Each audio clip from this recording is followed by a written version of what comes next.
Avant d'être socio-esthéticienne, j'ai été aide-soignante pendant 25 ans et je me suis un jour posé la question de qu'est-ce qu'on fait pour le patient quand il est malade. Donc on le soigne effectivement, mais qui s'occupe de cette enveloppe qu'il protège du monde qu'est la peau.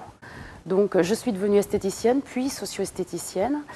Et c'est en 2006 que j'ai rencontré le docteur Farou et qu'ensemble on a bâti un projet pour accompagner le patient lors des traitements de chimiothérapie. Mon rôle est important dans le sens où j'aide le patient à accepter son traitement et surtout les effets secondaires.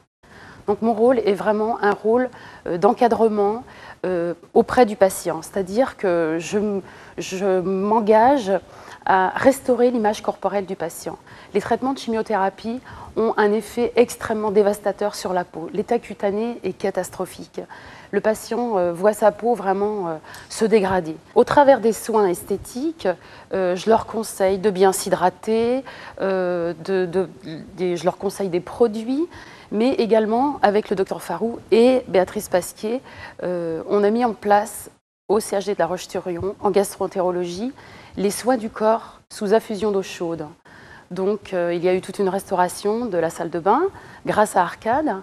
Et là, je prends en charge un patient individuellement. Je lui fais un soin du corps. Donc d'abord, je fais un gommage du corps pour débarrasser la peau de toutes ces petites cellules mortes. Et ensuite, tout ça sous infusion d'eau chaude. Donc le patient se sent coucouné, se sent, je dirais, on restaure son image en fait. Donc je lui fais un modelage du corps aussi, à la suite de ce gommage, un modelage sous infusion d'eau chaude. Donc là, c'est une réhydratation du corps au travers d'un modelage. Et là, c'est vraiment un lâcher-prise, la détente, on passe de la musique de relaxation, c'est vraiment un moment de cocooning pour le patient. Ma méthode de travail, en fait, c'est d'aller vers le patient et de gagner sa confiance. Tout se passe dans les 5 minutes de notre rencontre, en fait. Donc voilà, je leur parle, je leur dis, je vais vous accompagner dans votre traitement.